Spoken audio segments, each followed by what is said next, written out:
Welcome back to another App Tech Guru tutorial for the Filmora video editing app. In this video, I'm going to show you how you can speed ramp your videos within this application. So let's get started right away. Now, after you have launched your project within Filmora, simply import your clips to your media section and then drag and drop them to the timeline. I'm going to use a stock footage for this example, where I have this video of this gentleman on a bicycle. Now, when you click on the clip within your timeline, you will see various tools at the right side.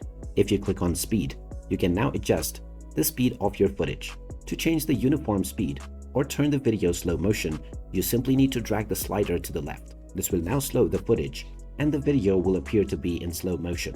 On the opposite side, if you move it to the right, then this will speed up the video instead. Now, within the speed section, you also have the speed ramping options, from which you can customize the speed at various points within the video.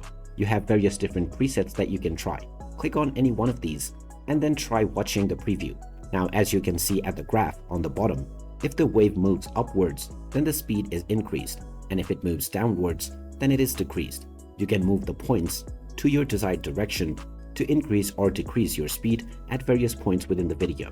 Try using the various presets and see how it looks within your footage.